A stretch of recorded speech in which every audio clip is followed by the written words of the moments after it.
Radio Stonewall. L'entretien militant.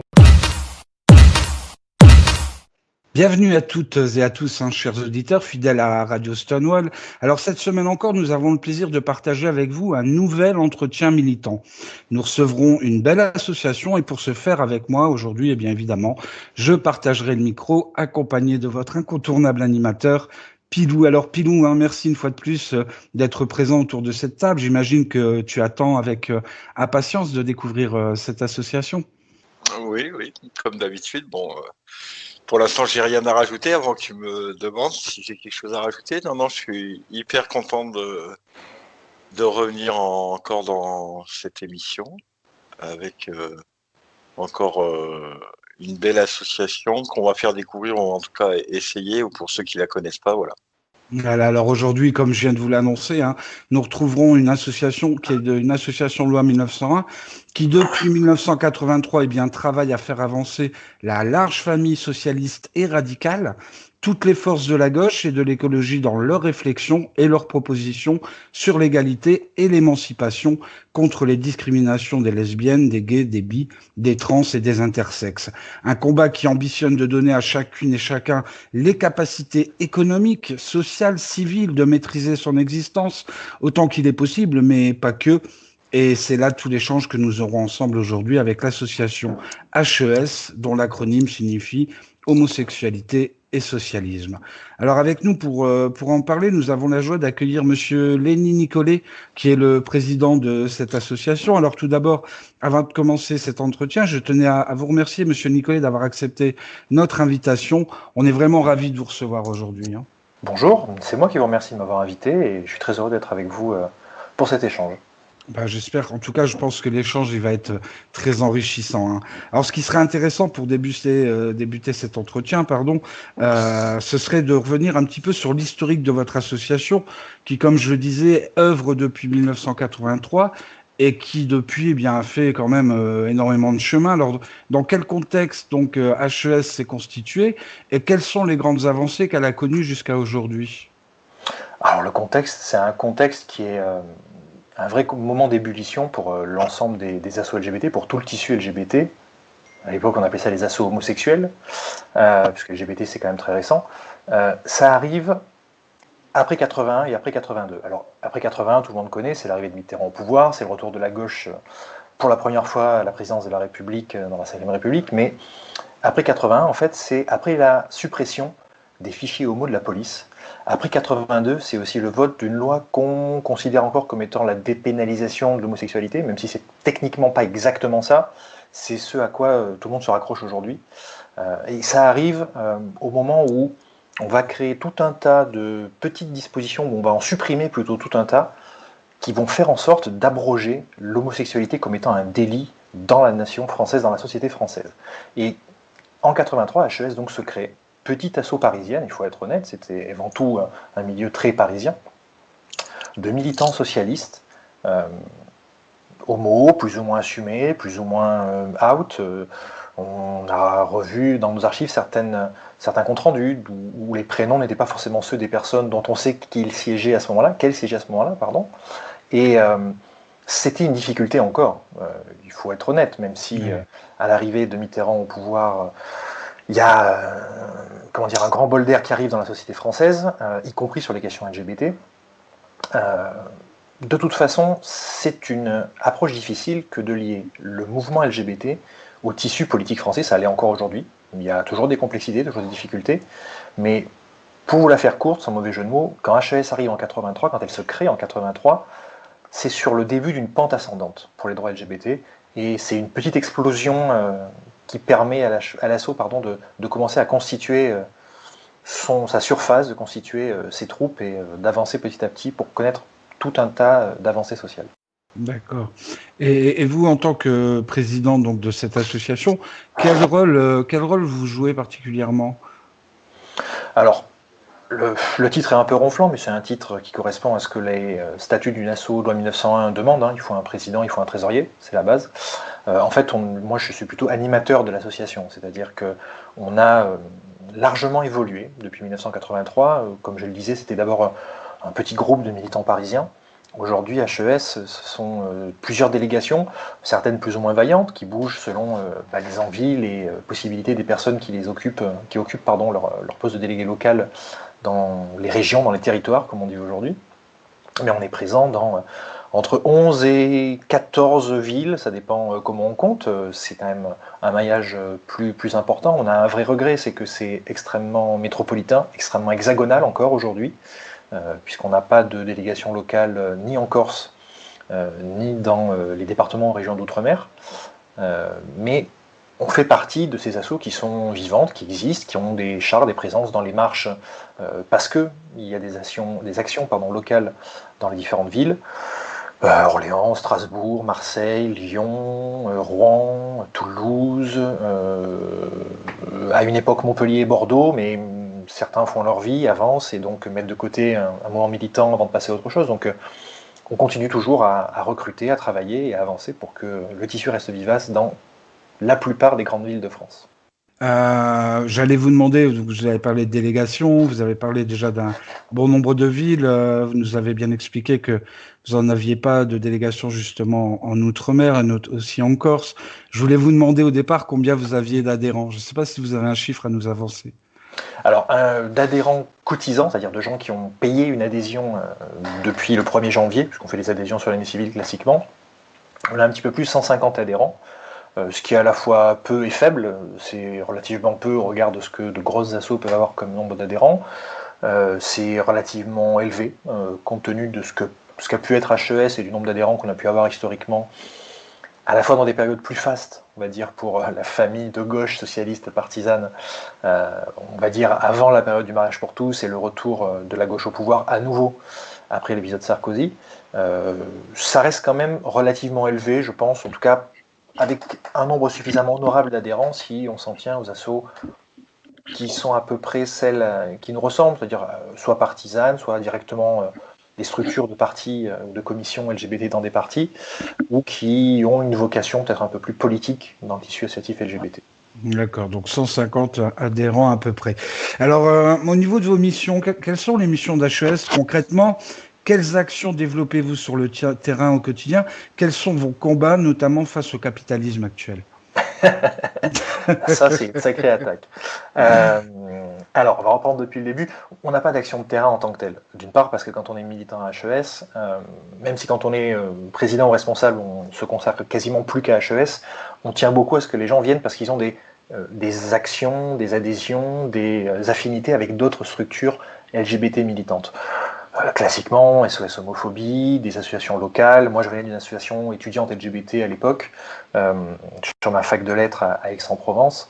On a tous ces parcours-là, plus ou moins, à HES, soit de gens qui ont été en responsabilité parfois dans des structures, des interassociatives aussi régulièrement, locales ou nationales, soit effectivement des militants qui ont pu adhérer, être présents sur le terrain ou pas, être dans des lignes d'écoute parfois, quand les assos en ont, être sur de l'activisme numérique. Ça a été aussi très utilisé et ça l'est toujours par certaines assos. Oui.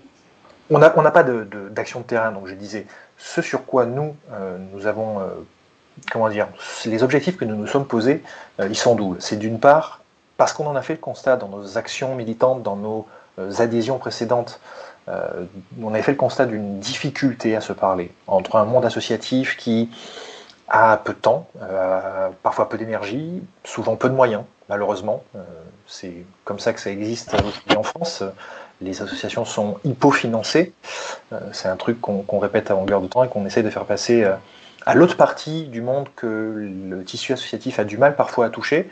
C'est le monde politique, le monde des élus, celui des responsables, qui sont dans les mairies, dans les départements, dans les régions, au niveau national, au Parlement, au gouvernement, quand il y a un gouvernement de gauche, ça arrive de temps en temps, de faire en sorte que ces groupes se parlent et de ne pas considérer que, de part et d'autre, ce soit des univers clos pour lesquels il est difficile, dans lesquels il est difficile d'entrer en communication, et qui en plus, font rentrer l'un et l'autre dans un cercle un peu vicieux qui est je ne vais pas les voir parce que ce qu'ils vont me dire n'est pas intéressant, ou je les ai déjà vus et il n'y a rien de plus à en tirer.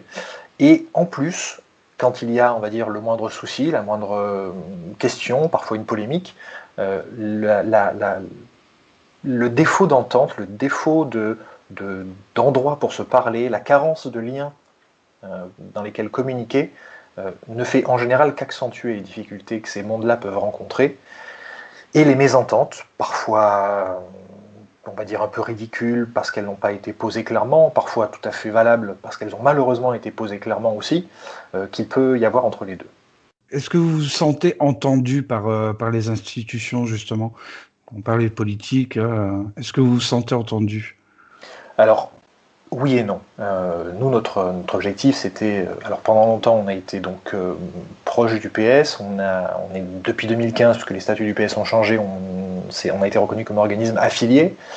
On a choisi de le faire auprès du PRG également depuis l'année dernière. On essaye de le faire avec beaucoup de partis, mais pour le coup, c'était les seuls partis qui n'avaient pas de structure interne dédiée aux questions LGBTI, quand d'autres ont décidé de les créer chez elles. Oui, on est entendu. Parce qu'on a des endroits pour justement interpeller les personnes qui soit sont en responsabilité directe, soit sont des personnes qui travaillent avec celles et ceux qui sont en responsabilité directe. Oui. Et en même temps, non, on ne l'est pas, parce que si on l'était vraiment entre 2012 et 2017, l'intégralité des revendications que porte le mouvement associatif LGBT, et donc HES, quasiment 100% les mêmes, auraient été mises en place. C'est donc bien la preuve qu'il y a un travail à mener. Qu'il faut chaque fois remettre l'ouvrage sur le métier, que c'est vraiment pas quelque chose de normal, de naturel, d'évident pour les uns et pour les autres. On est entendu pour deux raisons, parce que d'une part, on arrive quand même à faire la démonstration que la lutte contre les discriminations et le travail avec les associations qui luttent elles aussi contre la discrimination, ça ne peut pas être un supplément d'âme qu'on se paye voilà, en fin de semaine, parce qu'on a du temps le week-end quand on est un parti politique, quand on est un responsable. Et on est entendu également parce que concrètement, il y a au moins un exemple qui le démontre, c'est que parfois quand ça se passe mal, parce qu'on a, c'est arrivé, des représentants obtus, des dirigeants difficiles à convaincre, des responsables qui n'entendent pas ce que nous racontons, quand ils se retrouvent avec une levée de bouclier de la part du secteur associatif, tout ou partie par ailleurs, eh bien, qu'ils ne comprennent pas pourquoi, eh bien, nous on est là en disant mais on vous avait expliqué que ça allait coincer, du coup ça coince, alors maintenant qu'est-ce qu'on fait pour travailler? Un exemple bête, mais qui a quand même changé la vie de plusieurs personnes, de pas mal de personnes même, la loi Justice 21e siècle a été votée en 2016. C'est une loi qu'on peut décrier à plein d'égards, parce qu'il y a éventuellement des transferts de charges vers les communes, notamment avec la célébration du Pacs en mairie, avec des modifications qui font que les services d'état civil se retrouvent à gérer certaines choses alors que avant c'était les tribunaux, enfin bref, il y a toujours des relations compliquées entre l'État et les collectivités, mais à côté de ça, il y a une petite partie de cette loi qui a permis notamment à ce que, pour les personnes trans, la procédure de changement du genre à l'état civil soit démédicalisée, dépsychiatrisée, et qu'il n'y ait plus cette obligation de stérilisation qui existait avant.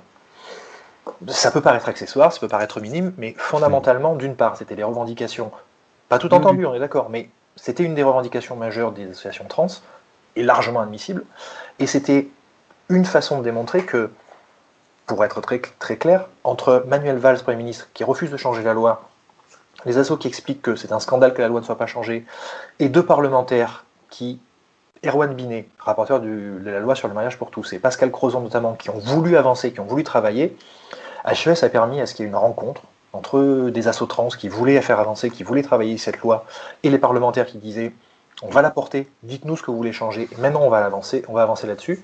Eh bien, ce travail-là en commun, de discussion et de connexion entre le mouvement associatif et le monde politique au sens large, ça a clairement permis de modifier une loi qui aurait pu ne pas être modifiée ou qui aurait pu laisser de côté à nouveau une partie des assos LGBT. Je trouve personnellement quand même que c'est quand même une très grande avancée. Je trouve quand même que c'est un grand pas qui a été fait. Donc enfin vous en avez déjà un peu parlé, mais en introduction je disais voilà que vous travaillez pour faire avancer la large famille socialiste et radicale, toutes les forces de la gauche, de l'écologie et dans leurs réflexions et leurs propositions sur l'égalité et l'émancipation contre les discriminations des LGBTI. Vous en avez un peu parlé, mais un combat qui le militantisme LGBTI est-il obligatoirement un combat qui se veut politique? Selon vous, est-ce que c'est vraiment un combat qui Est-ce que les deux sont liés? Alors, Bien. je fais une réponse que je fais assez régulièrement quand on m'interpelle sur le sujet. Moi, ma formation associative, syndicale, partisane, parce que j'ai été ou je suis à différents niveaux engagé sur ces trois pans-là, elle me fait dire que tout est politique. Alors, tout n'est pas forcément partisan, mais en tout cas, tout est politique. Même quand on est une asso culturelle ou une asso de sport en banlieue, on fait quand même de la politique pour l'accès au sport aux gamins en banlieue, pour l'accès à la culture, enfin bref, tout est politique. Et objectivement, la raison d'exister d'HES, c'est précisément de dire, parce que ce discours-là est encore malheureusement tenu, en tout cas, nous on essaie de le combattre en disant oui, mais les questions LGBTI c'est pas politique, ou de la part des politiques, mais les questions LGBTI c'est quand même très marginal. Non, ça ne l'est pas. Ça ne l'est pas, et il y a encore un exemple assez simple. Tous les militants qui ont, pendant des années, dans les années 80-90, travaillé sur la lutte contre le VIH et le sida, qui s'en sont pris plein la gueule de la part de plein d'institutions, des élus politiques, de la police, de la justice, de la médecine, de l'hôpital. Ils ont fait un travail qui a été monumental sur, par exemple, qu'un patient soit acteur des soins qui lui sont donnés. Juste savoir ce qui va arriver aux gens à qui on donne des soins. À l'époque, ils se battaient pour les patients qui venaient parce que contaminés par le VIH et qui commençaient à développer différentes maladies liées au sida. Mais en fait, ça sert à tout le monde. Et les combats qu'on prétend être marginaux, objectivement, ne le sont jamais parce qu'ils révèlent une question, un impensé, quelque chose qui est masqué, qui est caché peut-être dans nos lois, dans nos habitudes, dans nos réflexions. Et une fois qu'on décolle ce petit bout, en général, il y a plein de trucs qui viennent derrière et ça sert à tout le monde. Donc les combats LGBTI, ils sont politiques parce que précisément, ils n'ont pas vocation à n'être que pour les LGBTI. Eh bien, Pilou, peut-être tu voulais rebondir sur ce qui a été dit jusqu'à présent? Oui, je voulais rebondir. Juste, on a eu toute cette période progressiste et là j'ai l'impression que de plus en plus, cette période progressiste d'évolution des droits, et comme vous le faisiez remarquer, c'est pas forcément que pour la communauté LGBTI, ça sert à tout le monde. On a l'impression plutôt qu'on retourne là, depuis un petit temps, en tout cas, ce qu'on nous présente dans les médias et tout ça, c'est plutôt du côté un peu sombre. Je trouve, c'est pas difficile de naviguer en eau trouble comme ça et avec en reprenant un peu politique, mais avec un gouvernement qui est pas du tout, de gauche, quoi. Ouais, c'est compliqué parce que je pense que ça tient notamment à un truc, c'est que alors Macron et l'exécutif qui est le sien, donc sa majorité, son gouvernement, on fait un hold-up sur le mot progressiste et on fait croire à plein de gens avant la campagne électorale de 2017 que les vrais progressistes étaient eux, qu'en plus ils étaient pragmatiques. Ça a fonctionné, il y a des gens qui y ont cru, clairement. Je fais pas partie des turiféraires de Macron, loin de là, c'est même le contraire. Et on a vite compris ce à quoi on avait affaire, mais le problème c'est qu'on n'avait pas compris à quel point on avait affaire à ça en fait. C'est-à-dire que on se réveille en 2017 avec un type qui a fait le braquage du siècle politique. Il était, je ne veux pas être méchant, mais il était grouillot pour Hollande, il finit président de la République, ce qui est quand même assez fort. Et dans la foulée, dans les 3 mois et demi qui ont suivi, on a eu un discours aux Bernardins. Peut-être que vous ne vous souvenez pas, mais c'est le collège des Bernardins, là où l'épiscopat français avait été reçu, et où Macron nous explique qu'on a humilié une partie de la France avec le mariage pour tous. On nous explique que de toute façon, les questions sociétales et sur les questions LGBTI, c'est beaucoup trop compliqué, on ne peut pas faire croire que c'est acceptable. Enfin, il y a tout un lot de discours, de phrases, de citations, de prise de parole du président ou de sa majorité, qui expliquent à chaque fois qu'ils sont progressistes, mais, et c'est comme je suis pas raciste, mais en général, ce qui sort derrière, c'est pas bon. On sait que ça va puer. Pardon pour l'expression, mais la totalité des actes de ce gouvernement n'a jamais été en faveur des droits LGBTI quand il prétendait le faire. On a eu une communication qui était formidable, formidablement ridicule aussi. On a quand même une ministre à l'égalité des droits qui a fini par faire une auto-pride à San Francisco en expliquant que c'était elle, la Minister of Equality of the Government of France, ce qui était quand même c'était de la folie furieuse. Je veux dire, la droite n'a jamais fait ça. Et qui nous promettent, en plus depuis qu'ils sont arrivés, une PMA, en nous disant vous allez voir ce que vous allez voir, nous la PMA on va la faire, on n'est pas Hollande, on est courageux pour pas dire autre chose. La vérité, c'est qu'en 2013, au bout d'un an après l'arrivée de la gauche au pouvoir, on avait le vote du mariage pour tous avec l'adoption. Là, on est fin 2020. Le PJL bioéthique, ça a été une boucherie dans laquelle il y a la PMA pour tous. Que rien n'est fait, rien n'est voté. Stricto sensu légalement, aucune avancée légale n'a eu lieu sous ce gouvernement. Et honnêtement, quand on voit ce qu'a fait le Parlement, la majorité en tout cas du PJL bioéthique, les discours assez dégueulasses, sans compter les épisodes avec Agnès Thiel et avec d'autres personnes, voilà, c'est compliqué. Mais pour partir de la première phrase que je vous avais dit, quand HES commence à exister, c'est le début d'une pente ascendante. Je pense qu'elle existe toujours, mais malheureusement, il y a des plateaux, parfois. Alors en France, on n'est pas revenu sur des vallées. Peut-être qu'on a eu quelques crevasses, mais on n'est pas vraiment revenu en arrière. Là, on est sur un bon gros plateau. Je ne sais pas combien de temps ça va durer, mais il ne faut pas perdre espoir. Très bien. Alors moi, j'aurais voulu parler un peu d'Europe. J'aurais voulu qu'on aborde un petit peu le sujet sur la Pologne. J'aurais aimé avoir un petit peu votre ressenti justement sur ce qui s'y passe, notamment aussi sur les déclarations qu'a fait le nouveau ministre de l'Éducation, cet ancien avocat et membre député du parti ultra-conservateur Droit et Justice, qui doit sa petite notoriété à de multiples attaques contre la communauté LGBTI. Donc pour lui, il ne fait aucun doute que l'idéologie LGBT fait suite au néo-marxisme et découle donc des mêmes racines que le nazisme. Ces représentants putrides, dépravés et totalement amoraux menacent les familles polonaises. Quant au mariage gay, il ne ferait naître que des calculs rénaux. Comment vous réagissez, vous, à de tels propos ? Alors, il y a deux façons de réagir. D'abord, on est loin et c'est tellement ridicule qu'il faut en rire, parce qu'il faut décrédibiliser ces paroles-là, même si elles sont pas très différentes de ce qu'on a pu entendre entre 2012 et 2017, et qu'on continue un peu à entendre d'ailleurs, sur la destruction de la famille, voire plus. Et la deuxième façon de réagir, c'est juste, en fait, mais qu'est-ce que je ferais si j'étais un gay, une lesbienne, une personne bi, un trans, un intersexe, même un marginal quelconque, là aujourd'hui à Cracovie, à Varsovie, dans une autre ville de Pologne, je pense que j'aurais très peur. Je pense que j'aurais peur depuis un moment aussi. Je pense qu'il n'y a pas de bonne façon de réagir de manière unique.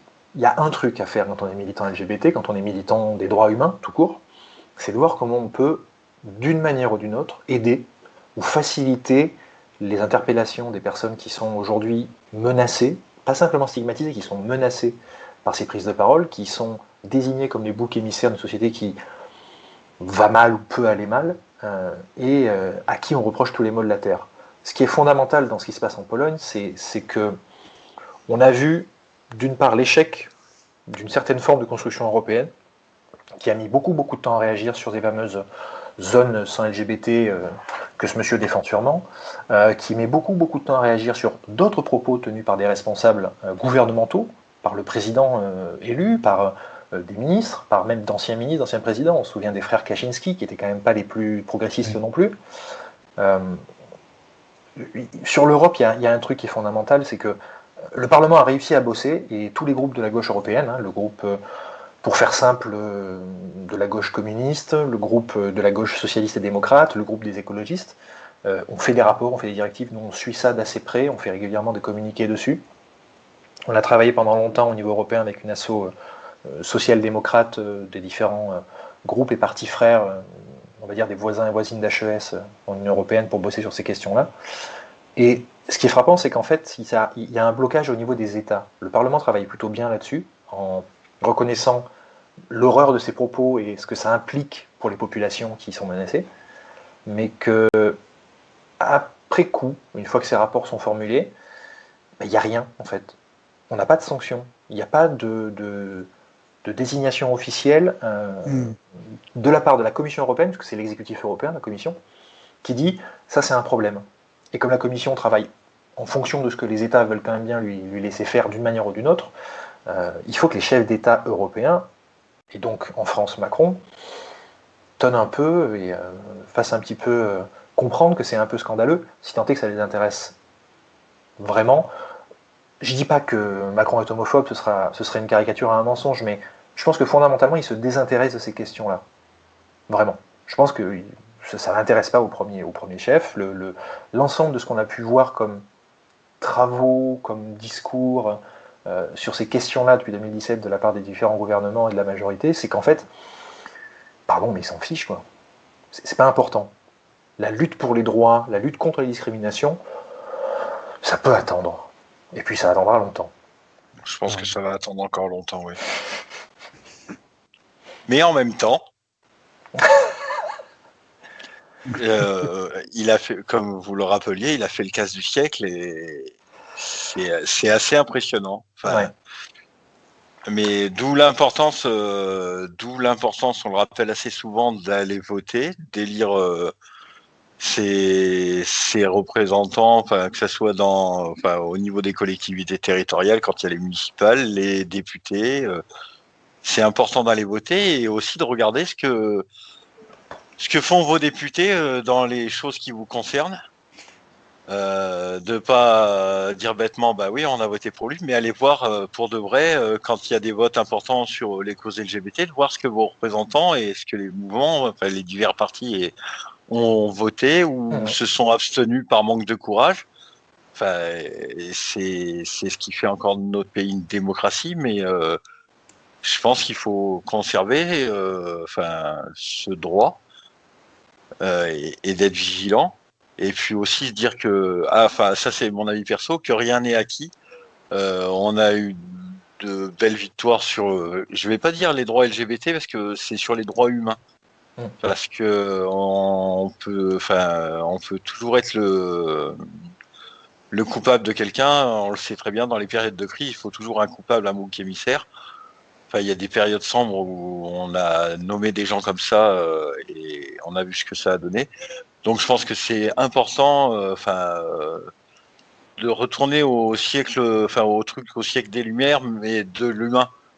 Et bien s'assurer qu'on conserve déjà ce qui a été acquis et d'évoluer. Et là, je pense qu'en ce moment, c'est un plateau, là, ouais, c'est ça.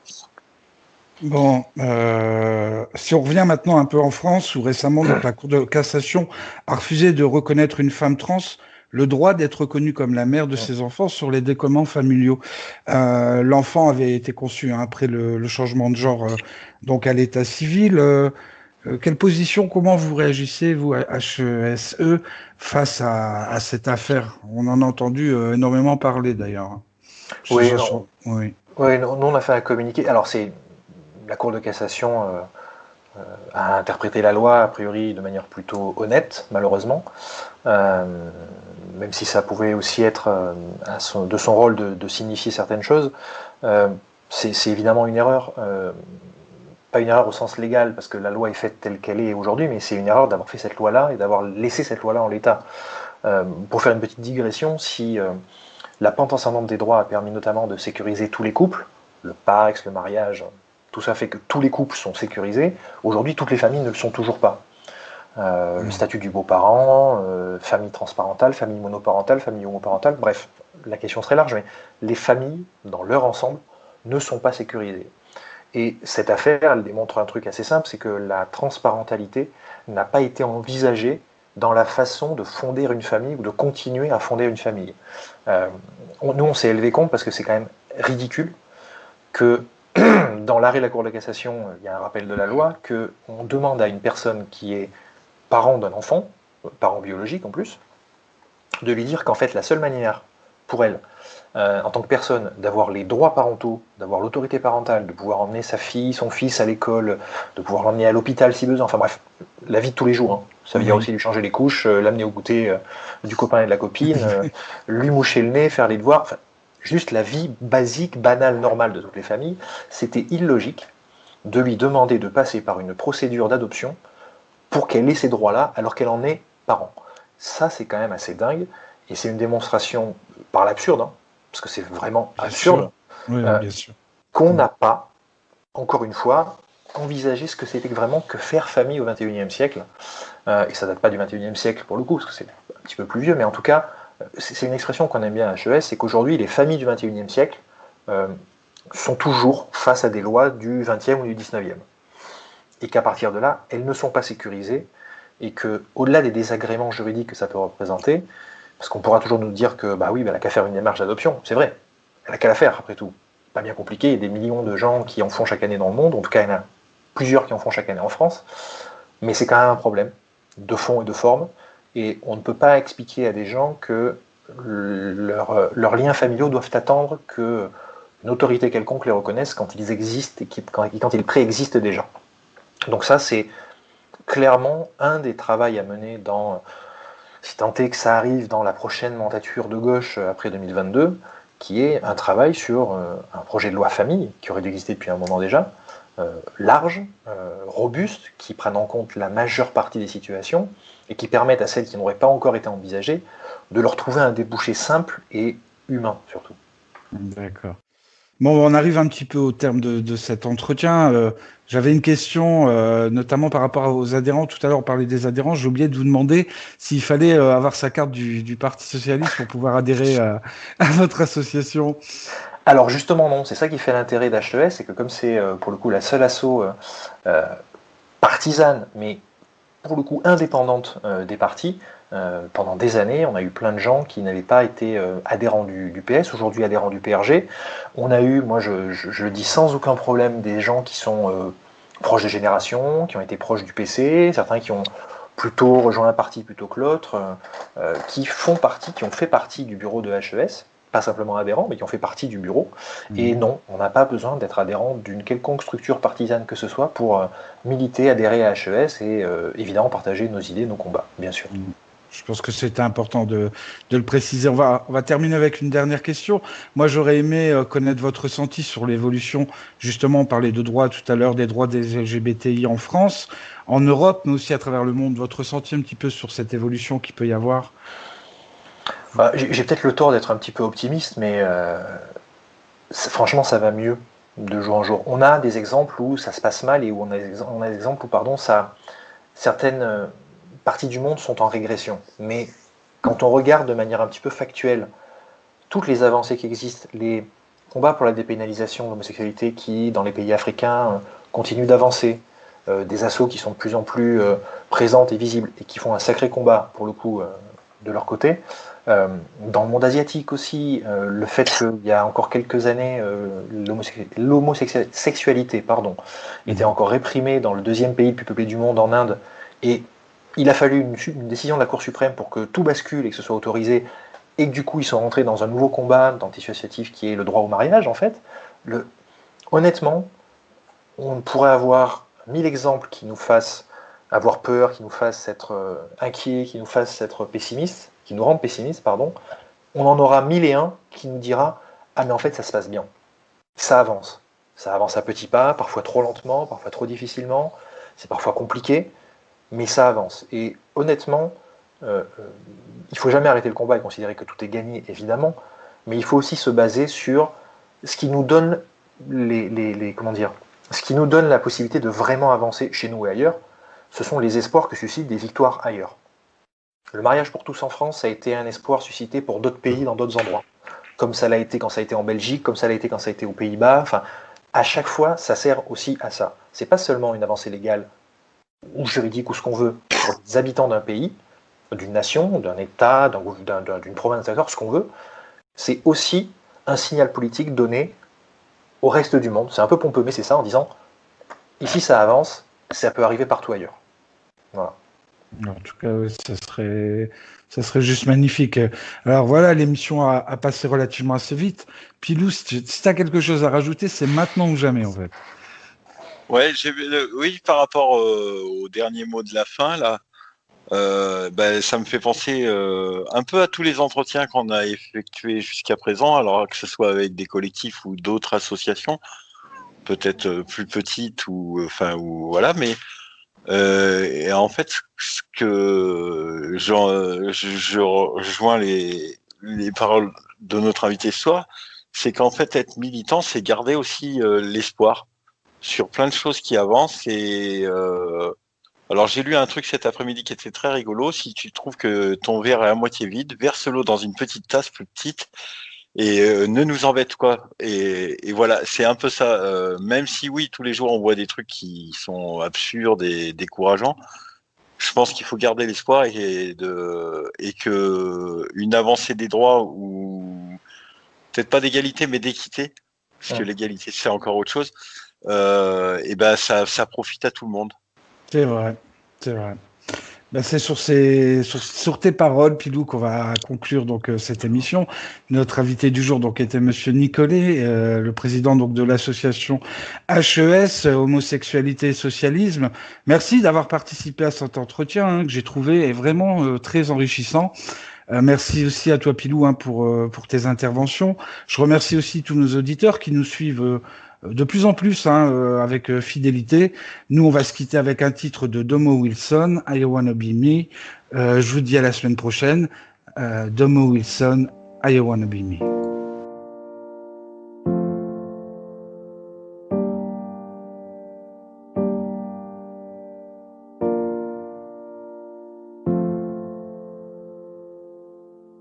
They tell me, take off those pants, put on a dress, get some help.